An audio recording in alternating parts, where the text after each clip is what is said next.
વલસાડમાં નેટનો કેબલ ખેતરમાંથી પસાર કરતા લાગી ભીષણ આગ. ખેડૂતનું ખેતર બળીને ખાક.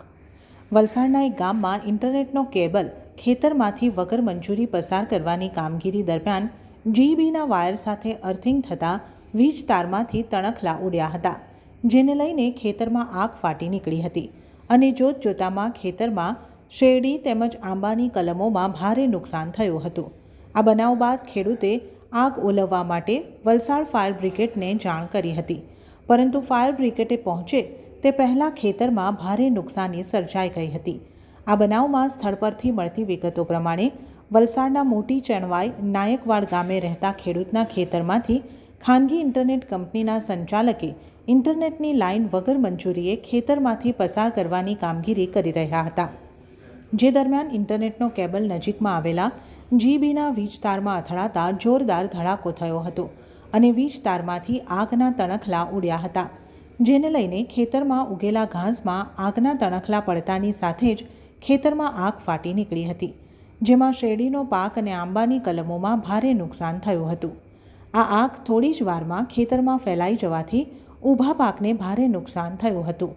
આ આગને ઓલવવા માટે ખેડૂતે ભારે જહેમત ઉઠાવી હતી, પરંતુ આગ પર કાબૂ નહીં મેળવી શકાતા વલસાડ ફાયર બ્રિગેડને જાણ કરવામાં આવી હતી અને ફાયર બ્રિગેડના આવ્યા બાદ આગ પર કાબૂ મેળવાયો હતો. સદનસીબે આ ઘટનામાં કોઈને જાનહાનિ કે ઈજા થઈ ન હતી, પરંતુ ગેરકાયદેસર રીતે કોઈની પણ માલિકીની જગ્યામાંથી કેબલ પસાર કરનાર સામે ગુનો નોંધે અને તેમની વિરુદ્ધ કાયદેસરની કાર્યવાહી કરે તેવી માંગ ઉઠવા પામી છે.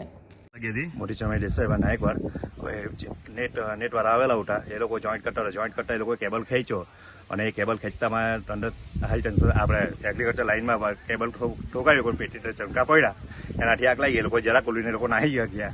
એ લોકોને ત્યાંથી અમે નાયકવાડમાંથી એ લોકોને પકડી લાવ્યા. એ લોકોને બોલાવ્યા, એ લોકોને કીધું તો અમે જ્યાં કોલીને અમે જતા રહ્યા એવું કીધું એ લોકોએ. તે પછી એ લોકોને અહીંયા ઊભી રાખ્યા અને સાહેબ લોકોને બોલાવ્યા. એ સાહેબ લોકો જો આવ્યા નથી.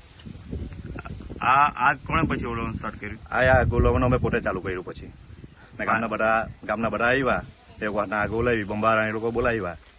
આગ ઓલવાઈ ગઈ પછી બંબાવાળા આવ્યા, ઢોળકું એ લોકોએ કર્યું. આમાં કેટલું નુકસાન થયું છે તમારું? મારે 4 વીઘા જેવું નુકસાન થયું અને કલમ મારે જહરાઈ. કેટલા વીઘા જમીન હશે? આ મારે 5-6 વીઘા જમીન ખરી માર્યા. શેરડીનો પાક છે મારો. આ બધો મારે 2 લાખનું જેવું નુકસાન થયું છે. કેરીનું નુકસાન મારે 2 લાખ રૂપિયા જેવું થઈ ગયું. અને શેરડીનું મારે 3 ટનની આજુબાજુ.